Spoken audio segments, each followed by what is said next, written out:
Assalamu alaikum. Welcome to all of you in my second presentation for the course Water Flooding and Enhanced Oil Recovery. In this presentation, we will be discussing the remaining topics of miscible flooding, fractional flow equation and the frontal advance equation. Most of the content of this presentation have been taken from the chapter number 14 of the book titled Reservoir Engineering Handbook by Tariq Ahmed, 3rd edition. This book and this presentation have been uploaded on the Google Classroom for your reference. In the previous presentation, we have discussed the miscible flooding in detail, and we have seen the first contact miscible process and multiple contact miscible processes, and we have seen that composition and pressure are the most important parameter that decide whether you have the first contact miscible process or the multiple contact miscible process. And we have also seen that when the injected pressure is very low and the injected gas is dry, you will have the immiscible flooding. And we have seen that for multiple contact miscible process, the injected pressure should be higher than the MMP, the minimum miscibility pressure.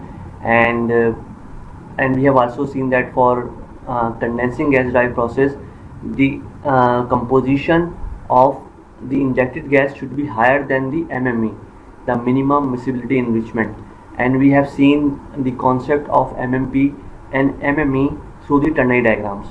And we have basically seen that when you are dealing with reservoir oil or the injected gas, which are the mixture of different components, you cannot use the phase behavior diagram of pure components. So whenever you are dealing with mixtures, you have to use ternary diagrams. And we have seen that basically MMP is the point where the composition of the injected gas comes up to the right side of the two-phase envelope. We have seen a limiting timeline, and we have seen that the limiting timeline is basically the final limit of your immiscible condition. Immiscible means the two-phase condition. So the pressure at which the two-phase region becomes so small that the oil composition comes right to the limiting timeline. That particular pressure is called the MMP, the minimum miscibility pressure. And similarly, we have also seen that MME is the minimum point at which the composition of the injected gas comes to the right side of your two-phase region or the limiting timeline. So these two concepts basically are seen through the ternary diagrams, and we have also seen that these two parameters are estimated through the experiment called the Slim tube experiment. And in the Slim tube experiment, we have seen for MMP that you repeat the experiment for different injected pressure, and at all pressures you estimate the recovery, and you plot a graph between recovery and the pressure. And MMP is the point where you have the change in the slope of the recovery line. So the point above which you do not see appreciable recovery, and we have called that the MMP, the point above which you do not have much recovery. And similarly, MME for condensing gas drive at a fixed pressure is estimated from the same experiment, the Slim tube experiment. And in this experiment, as mentioned, that this experiment is repeated for a fixed pressure, but with varying composition of your injected gas. So basically, you inject gas for fixed pressure, and basically at each time the composition of gas is changed, and basically you are adding C2 plus components in your injected gas. And each time basically you are measuring the recovery, and again you plot a graph of recovery against the gas enrichment. And again, MME is typically assumed to be at the break in the curve, such that the enrichment above which you have very little additional recovery occurs. So basically this is the graph, and again you can see it's more like a MMP graph.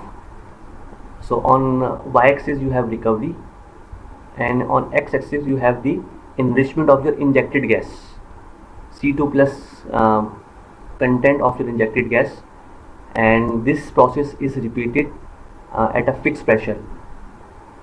So basically when you plot, you see that there is a point where you have the change in slope, and so this point basically is called the MME, the minimum miscibility enrichment, or MMR, minimum miscibility enrichment. So MME is a point where above which you do not see an appreciable increase in recovery. So for condensing gas drive, this is the minimum thing you should have in your injected gas for the miscible flooding. So if your injected gas has lower C2 plus components, you will not have the miscible flooding in your reservoir. So if you want to take advantage of the miscible flooding, you either go for MMP or MME, depending upon the composition of the fluid. So if you have dry gas, you will go for MMP. If you have the enrichment gas, you will go for MME.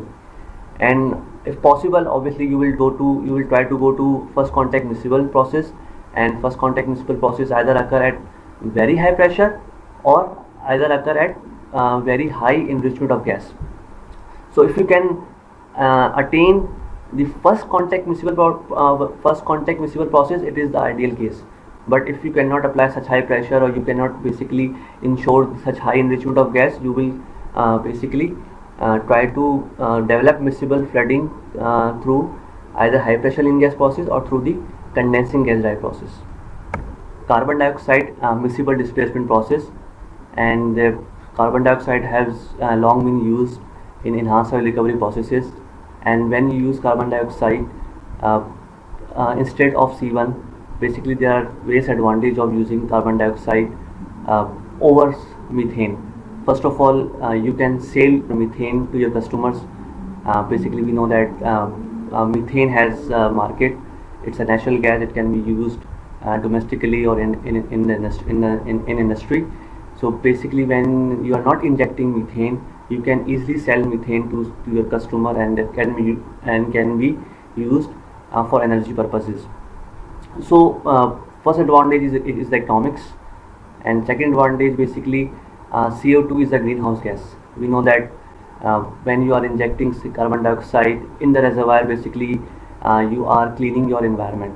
So many times for greenhouse gases control, you are basically injecting CO2 in the reservoir, and basically you are storing carbon dioxide in reservoir. The third important part is that which is a technical part, that carbon dioxide gets miscible with reservoir oil at lower pressure as compared to methane. So basically for example, methane, if you are injecting methane at reservoir condition, and so methane may get miscibility with reservoir oil maybe around 2500 psi, but for under the same condition, if you inject carbon dioxide in reservoir, so carbon dioxide will get miscible with your oil at much lower pressure as compared to the methane gas. So because of that, many operators obviously use carbon dioxide for enhanced oil recovery processes, because it gets miscible with your reservoir oil at lower pressure. They can sell C1 to the customer, and they are basically getting some credits from the government by basically controlling the emission of the greenhouse gases. And an idealized description of carbon dioxide miscible displacement process is same as for high pressure vaporizing process at a given pressure and temperature. The phase behavior diagram is same as that of methane diagram. So for example, as you can see, these are ternary diagram, and we all know that on bottom left you have the heaviest fraction, on bottom right you have the intermediate fraction, and on the top of this triangle you have either C1 or CO2, the lightest component. So we all know that a ternary diagram is plotted at a fixed pressure and temperature. So for a fixed pressure and temperature, you can see C1, the phase envelope of the C1 is very high, but at the same pressure and temperature, the envelope of CO2, which obviously have similar shape, but the two-phase region is much smaller for CO2 flooding as compared to C1 flooding. Because of this reason that CO2 has a smaller two-phase region, it will form miscibility with the reservoir oil much earlier as compared to methane. So for example, in this case, the injected gas and the composition of oil are both lying on the left side for this C1 tie line. So for C1, this flooding would be immiscible because the line connecting the two composition would be passing through the phase envelope. But when basically you choose CO2 over C1, the two-phase region is much smaller. So the process of immiscible flooding turns to multiple contact miscible process, because now the composition of oil is lying on the right side for this carbon dioxide tie line. So you have the multiple contact miscible process for this CO2, and remember that pressure and temperature has not changed in this ternary diagram. Only the composition has changed from C1 to CO2, which means that by using CO2, basically you are using a rich gas. It's the same concept. So CO2 will develop miscibility with your reservoir oil much earlier as compared to your the methane gas, and the process is like a high pressure vaporizing gas drive process, because when CO2 comes in contact with your reservoir oil, it takes some components of the oil. So CO2 will get rich with different contacts, and a time will come that the composition of the gas that is moving with contact with oil has become so rich that it will become like your oil, and a miscible bank will develop. We have seen zone number 1, 2, 3, 4 when we were discussing the high pressure lean gas process. So CO2 flooding is like a high pressure lean gas process. So CO2 will get rich with contact with your reservoir oil because it is taking the intermediate components from your oil. So after some contacts, the CO2 has become so rich that it forms miscibility with the reservoir oil. As mentioned, that the primary difference is that at same temperature and pressure, the two-phase region is much smaller for CO2 system. Thus miscibility can be generated between CO2 and reservoir fluid at lower pressure than between C1 and reservoir oil. And basically because of this reason, it has advantage over methane, and you can have CO2 injection at high pressure. The CO2 will be first contact miscible at moderate pressure.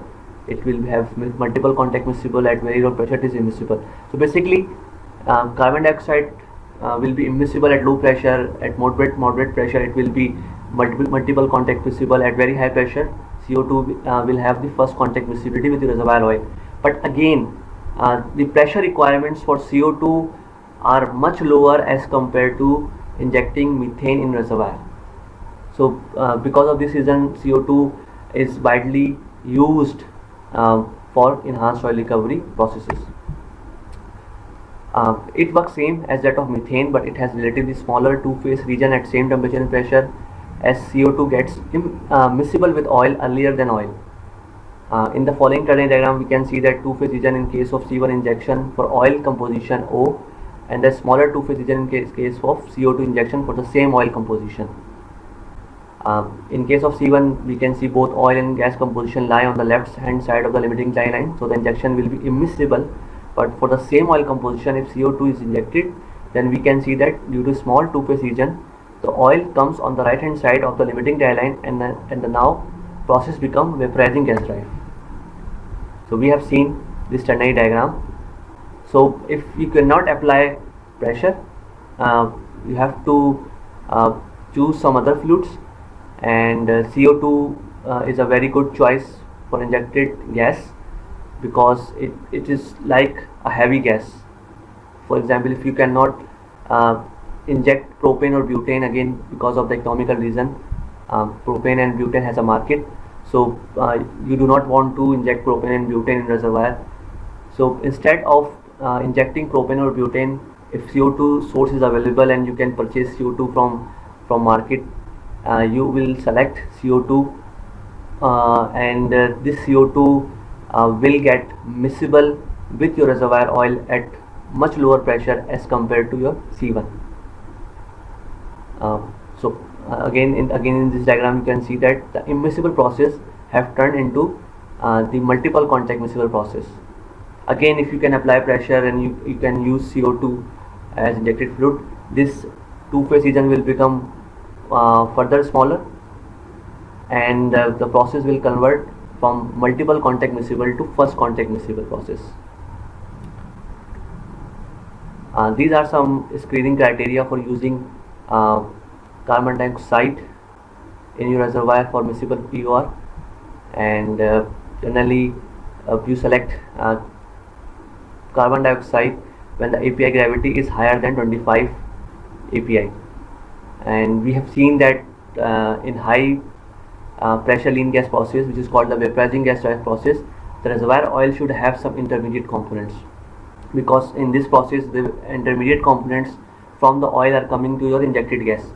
So API gravity should be higher than 25, which means that reservoir oil should have some intermediate components, and obviously this process cannot be applied for heavy oil reservoir, because heavy oil reservoirs do not have the intermediate components, so the vaporizing will not occur and the injected gas will not get rich with contact, and you will not have the multiple contact miscibility.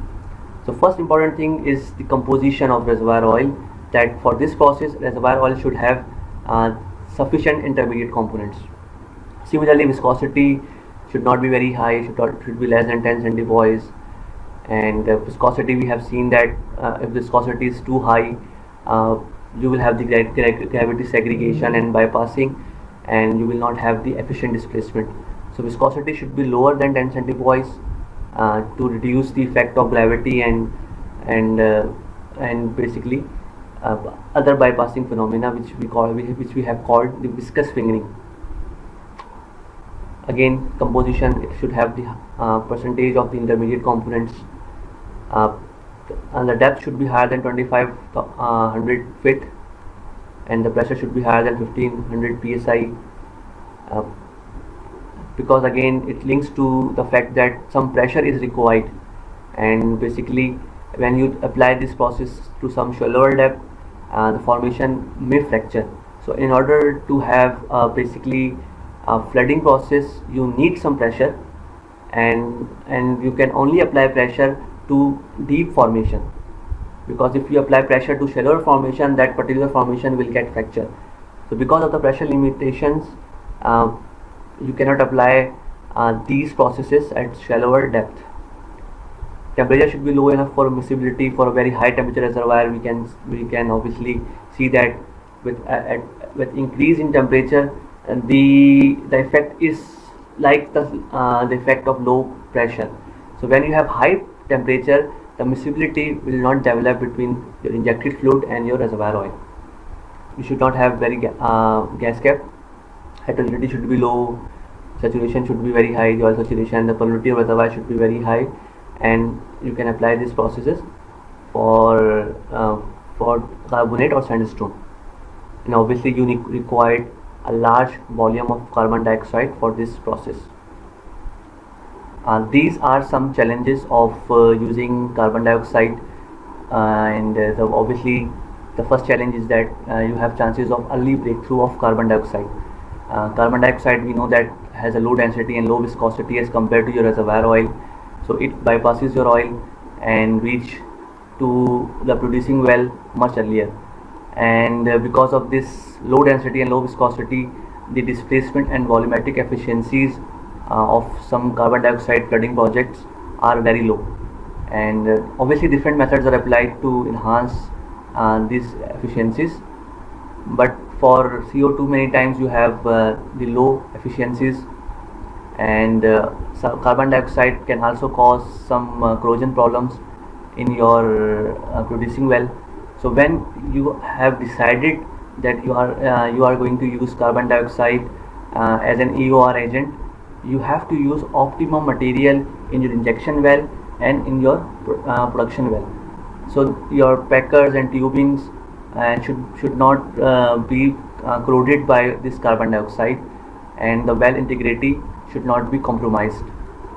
Obviously, when you have carbon dioxide in production well, you need to separate this carbon dioxide from your producing stream, and for that you need to have necessary equipment at surface, necessary separation at surface, so that carbon dioxide is removed from your saleable hydrocarbon.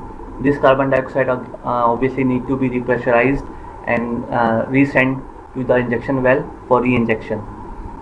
And generally for enhanced oil recovery processes, a large quantity of carbon dioxide is needed.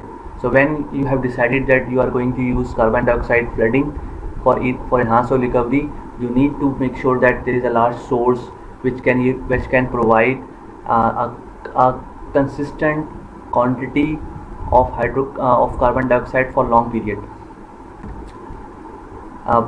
To improve vertical and aerial efficiencies, the following two methods are used: pre-injection of water and chasing the miscible with water.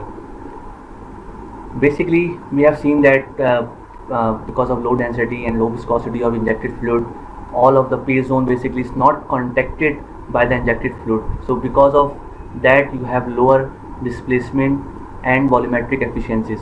So these two methods basically can be used to enhance the efficiencies. The injection of a solvent in a stratified reservoir normally results in the most permeable layer receiving many times the solvent volume before the least permeable zone have even received the minimum volume required. Basically, when you have zoning in your reservoir, some zones have high permeability and some zones have low permeability, and where you are injecting the solvent, for example CO2, so obviously CO2 will go in the high permeable zone, because the high permeable zone offered the least resistance to that CO2. So because of this, the injected gas will flow from the high permeable zone, and less CO2 will go in the less permeable zones.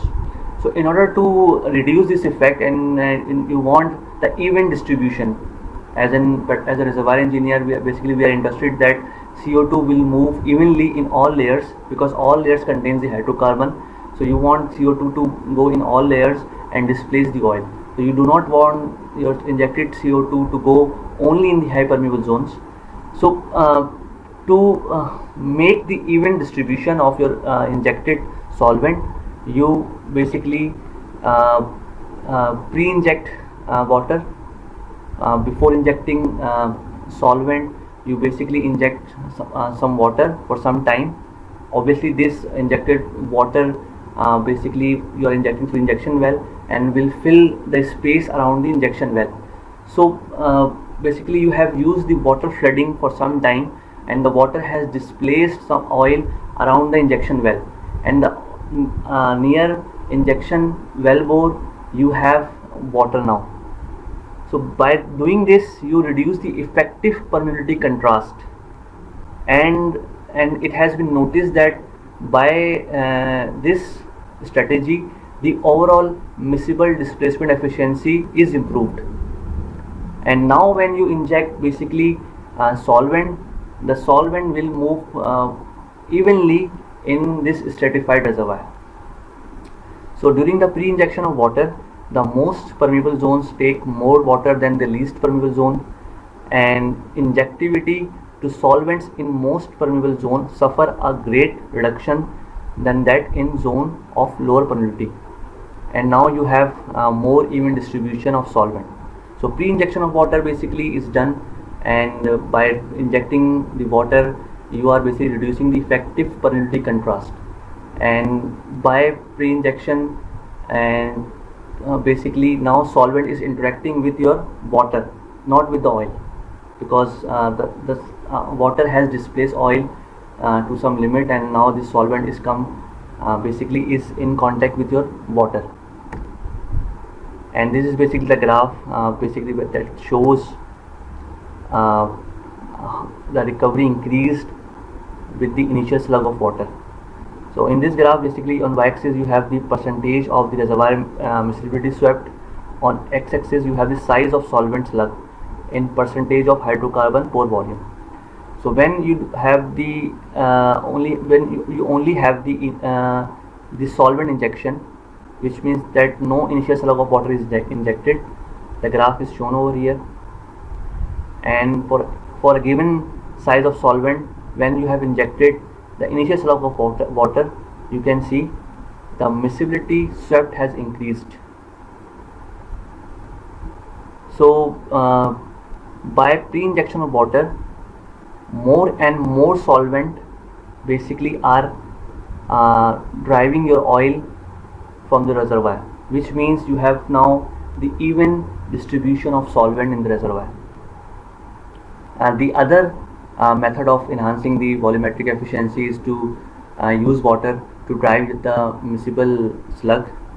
So basically in miscible displacement by gas, the gas oil ratio is often very unfavorable and thus the efficiencies are poor, and the mobility ratio may be reduced by injecting water with gas either simultaneously or alternatively, and lower the gas water ratio, which means that lower the mobility ratio obtained. So this is basically the figure, and basically as you can see that first you inject the gas, and this gas is obviously miscible with reservoir oil, and we know that basically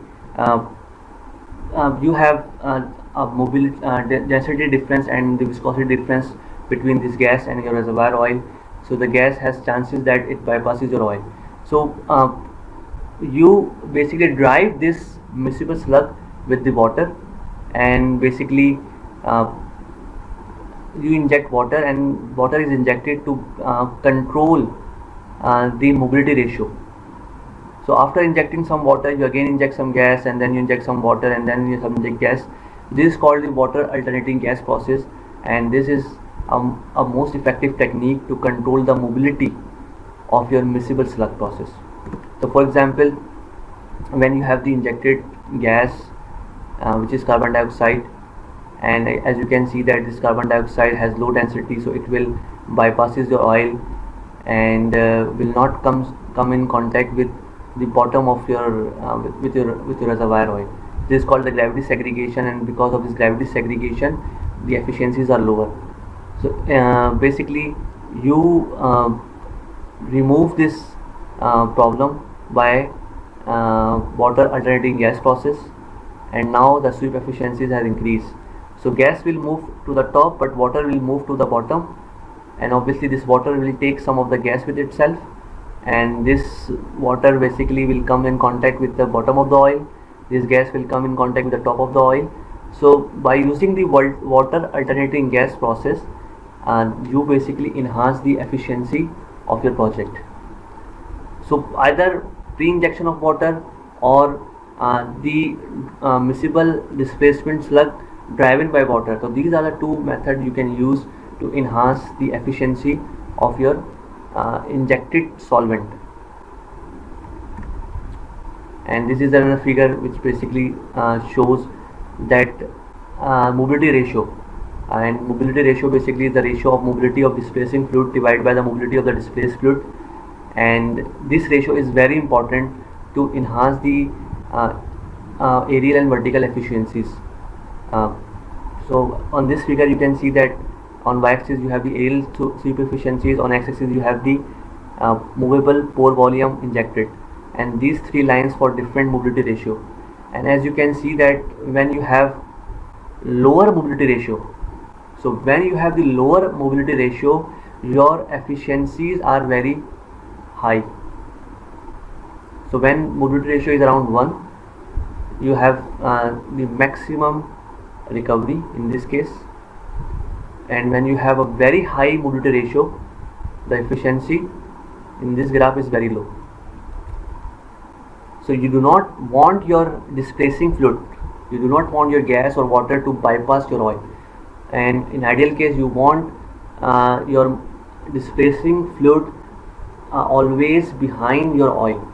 So if you are injecting gas or water, ideally you basically assume or want that this gas or water will remain behind your oil and you have the piston like displacement.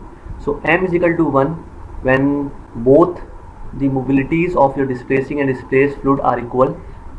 You have the piston like displacement. So when m is equal to 1, you have the piston like displacement, and in that case you have the highest recovery. And when your gas or water is flowing quickly and mobility ratio is very high, your recoveries are lower. And that's what written over here, that lower the gas water ratio, lower the mobility ratio obtained. And when you know that you have the lower mobility ratio, you have the highest recovery. So different techniques are available to reduce this mobility ratio, and we have discussed the pre-injection of water and the injection of water after this solvent injection. So when you are designing a miscible project, there are different factors you need to consider, and obviously all of these factors are assessing your economic viability of a miscible project. So the question are, what miscible fluids are available, and what is the corresponding MMP or MME? Is the MMP sufficiently below overburden pressure, or are adequate enrichment fluids available for the field in question? Are near miscible recoveries high enough to support a project? And what is the incremental recovery versus the solvent slug size, and which water alternating gas ratio will be most effective? So these questions obviously you need to answer before selecting a particular miscible project. This is the problem usually associated with carbon dioxide and nitrogen project. Breakthrough of solvents which occur early and grows with time will contaminate, produce hydrocarbon gases. Separation is required to remove contaminants before sale. The investment and operating cost of separation facilities and compression for re-injecting the recovered miscible material should be included in the economic assessment of the project, and obviously are additional wells needed or not. So these are some questions that you need to answer before going for a particular miscible project. And obviously you will select a project which is most economically viable to a company. These are some limitations of a miscible gas flooding project. Obviously you need to see the minimum depth, because some pressure is needed for these processes. So you cannot apply these processes for a shallower depth reservoir, and that sometime the required pressure ranges from about 1200 psi for the LPG, the mixture of C3 and C4, and around 3000 to 5000 psi for the high pressure gas drive process, depending on the oil. So you require some high pressure, so this pressure can only be applied to some deep reservoir. A steeply deepening formation is very desirable. Basically, when you have the deep reservoir, you can have gravity stabilization, and when you have the gravity stabilization, you will have a slightly mobility control effect. These are challenges we have discussed, that viscous fingering results in poor vertical and horizontal sweep efficiencies, and large quantities of expensive products are required, and many times the expensive solvents may be trapped in reservoir and not recovered. So you all need to consider these challenges, limitations, and these parameters before executing any miscible process. Our next topic is fractional flow equation, and this equation basically is used to calculate the recovery factor, and we will see that this equation is only applicable during the immiscible flooding. So when your injected fluid and reservoir oil are not mixed together, they have a separate phase, they have a separate interfaces, and there is interfacial tension between your injected fluid and your reservoir oil. So when you have the immiscible flooding, we can study the fractional flow equation, and through fractional flow equation we can calculate the recovery factor that is possible from a given immiscible process. So either immiscible displacement of oil by water or the immiscible displacement of oil by gas.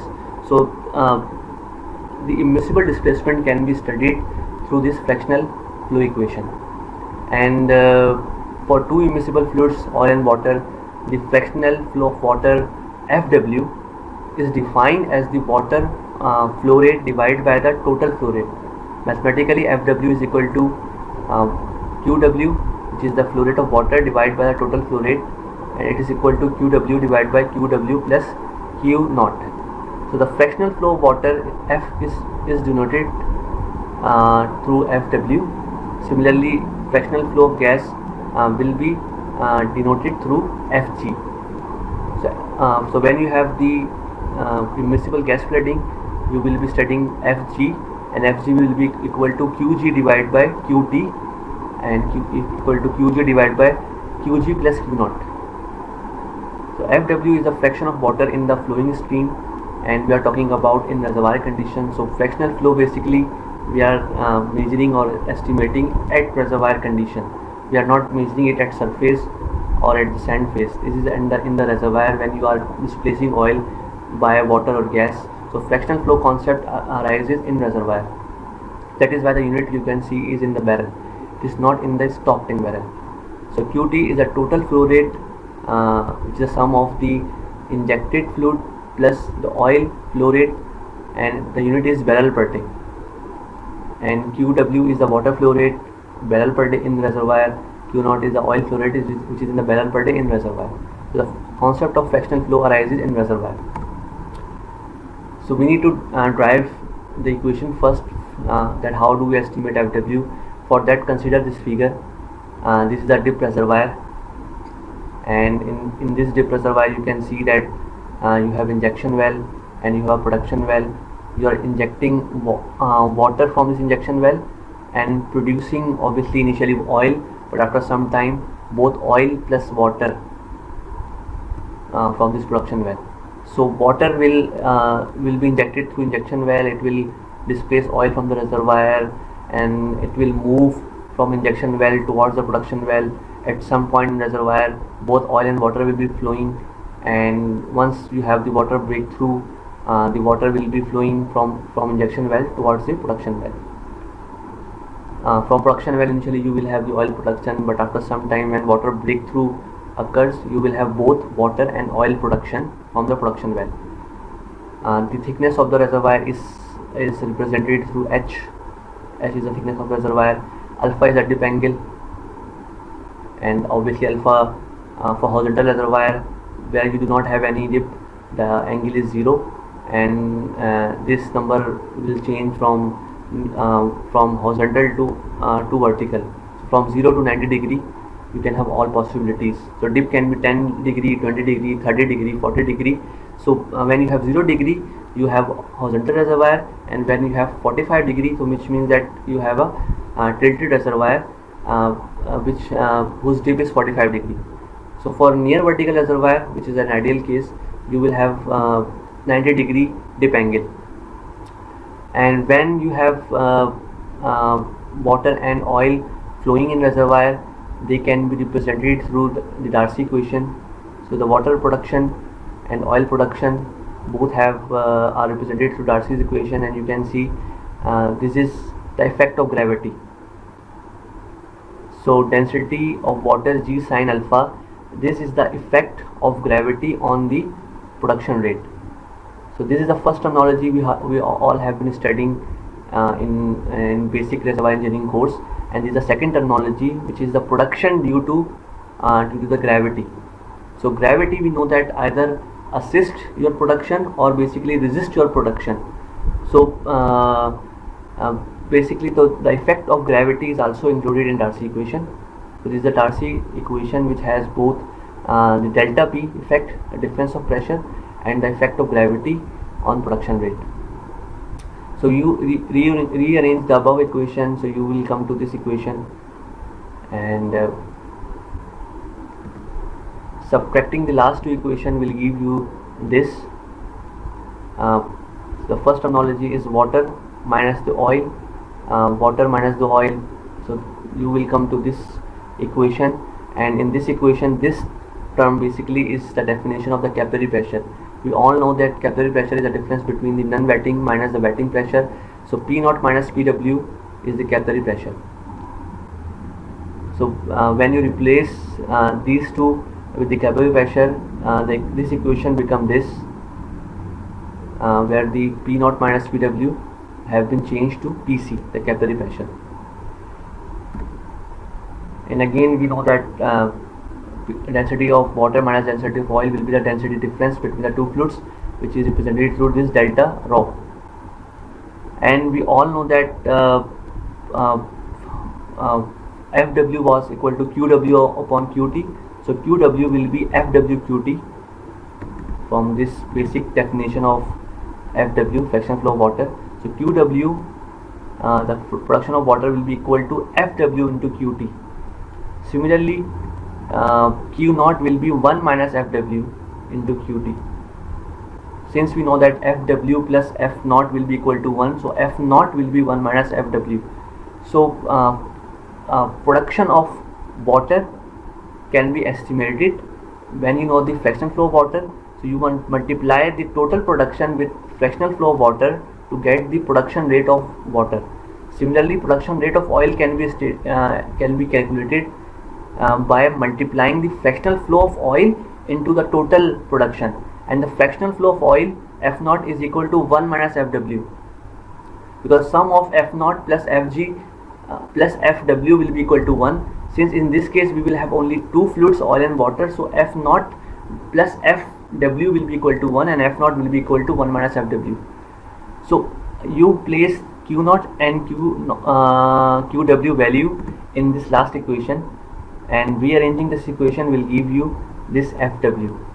So this is basically the Fw equation, the fractional flow of water in reservoir, and you can estimate the Fw by knowing the effective permeability of oil, effective permeability of water, viscosity of oil, viscosity of water, the total flow rate in reservoir, the capillary pressure in reservoir, the dip angle, and the density difference between the two fluid. Obviously this equation is in SI unit, so you have to use the consistent units of each parameter.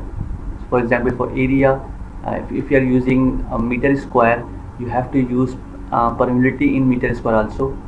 Similarly, the total production has to be used in meter cube per second, and densities should be used in kilogram per meter cube. So in SI unit you have to use the consistent units of each terminology. This equation has been converted in field units, and when you have converted into the field unit, these two constants have been included, one with this gravity term and other with this term.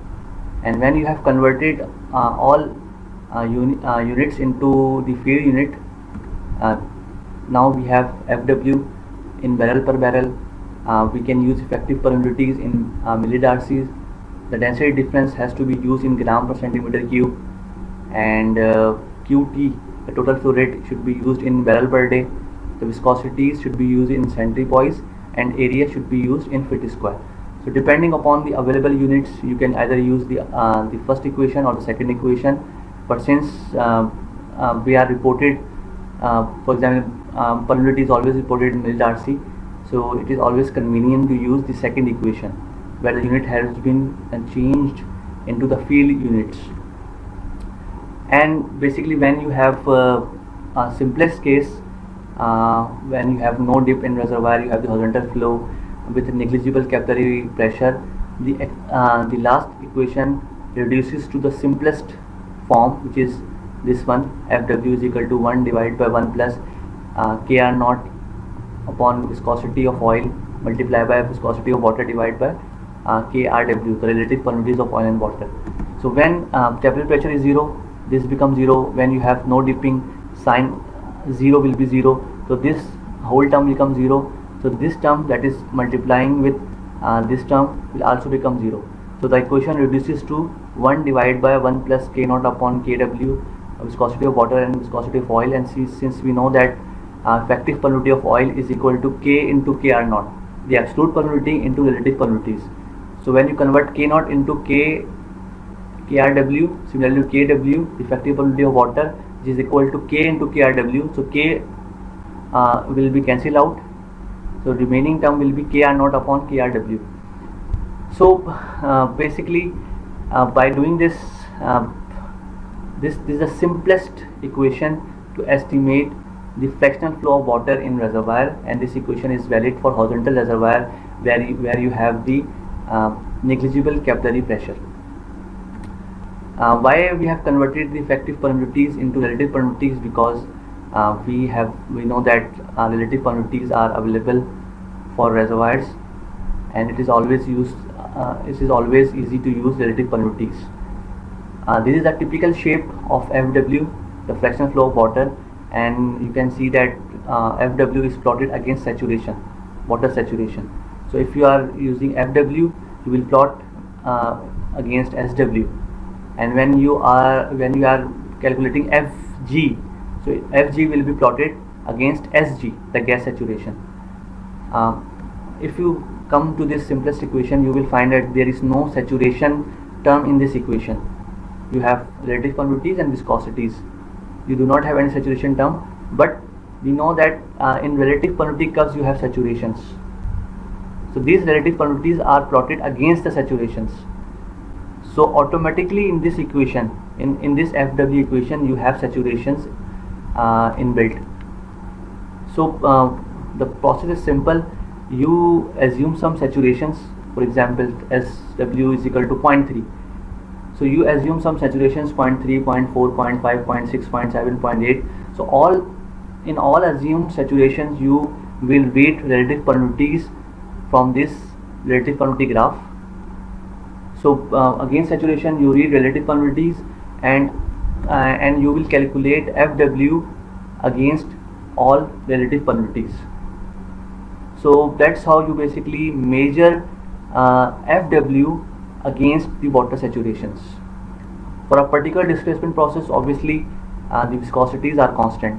So for a particular displacement process, you will use a reservoir oil will have a particular viscosity, and the injected water will have a particular viscosity. So these are constant for a particular displacement process. Kr0, Krw will be different for different saturations. So that's how basically you estimate FW, and in our next lecture we will calculate FW and we will be doing an example. So that's all from my side for this first recorded lecture of the second presentation.